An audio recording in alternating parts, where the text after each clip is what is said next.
अमरावती विधान परिषद निवडणुकांमध्ये सुद्धा महायुतीत बंडखोरी झालेली आहे। भाजपकडून प्रवीण पोटे यांनी उमेदवारी अर्ज दाखल केल्यानंतर आता शिवसेनेचे गोपीकिसन बजोरिया यांनी देखील नामांकन अर्ज दाखल केल्याची माहिती मिळते। गोपीकिसन बजोरिया यांनी अमरावती विधान परिषद निवडणुकीसाठी उमेदवारी मागितली होती।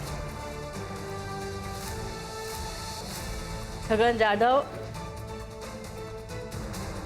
तर आपण पाहतोय अमरावती विधान परिषद निवडणुकीमध्ये सुद्धा महायुतीत बंडखोरी झालेली आहे।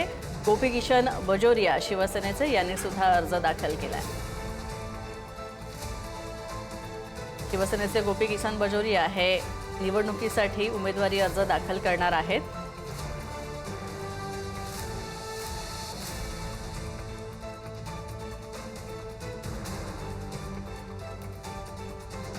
अमरावती विधान परिषद निवडणुकीमध्ये महायुतीत बंडखोरी झाल्याचं दिसतंय, तर भाजपकडून प्रवीण पोटे यांनी उमेदवारी अर्ज दाखल केला होता आणि या अर्जानंतर आता शिवसेनेचे गोपीकिसन बजोरिया यांनी सुद्धा नामांकन अर्ज दाखल केला आहे।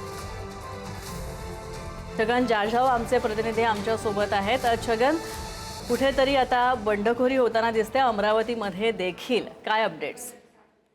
नक्कीच महायुतीकडनं हा अमरावती स्थानिक स्वराज्य संस्थेच्या निवडणुकीचा मतदारसंघ हा भाजपला सुटलेला आहे आणि भाजपचे उमेदवार प्रवीण पोटे आहेत। त्यांनी आपलं नामांकन अर्ज दाखल केल्यानंतर माजी आमदार जे आहेत गोपीकिसन बाजोरिया यांचा मुलगा विप्लव बाजोरिया यांनी आपला अपक्ष नामांकन अर्ज दाखल केला। खरं जर बघितलं तर गोपीकिसन बाजोरिया हे शिंदे गटाचे आमदार राहिलेले आहेत आणि त्यांचा मुलगा त्यांनी अपक्ष अर्ज दाखल केल्यामुळे कुठेतरी महायुतीत फूट पडली का असा प्रश्न या ठिकाणी निमित्ताने उपस्थित होतो। कारण अनेक दिवसापासून बाजोरियाकडनं महायुतीतून आपल्याला उमेदवारी मिळावी अशी या पद्धतीची हे फिल्डिंग सुरू होती। मात्र अखेर प्रवीण पोटेंना तिसऱ्यांदा उमेदवारी मिळाल्यानंतर गोपीकिसन बाजोरिया यांनी अपक्ष अर्ज दाखल केलेला आहे आणि शिंदे सेनेसोबत बंडखोरी करून त्यांनी हा अर्ज दाखल केलेला आहे। त्यामुळे माझा अपक्ष अर्ज आहे आणि माझ्यासोबत नगरसेवक आहे, त्यांनी आग्रह केल्यामुळे मी उमेदवारी अर्ज भरला असल्याचं जरी सांगितलं असलं तरी मात्र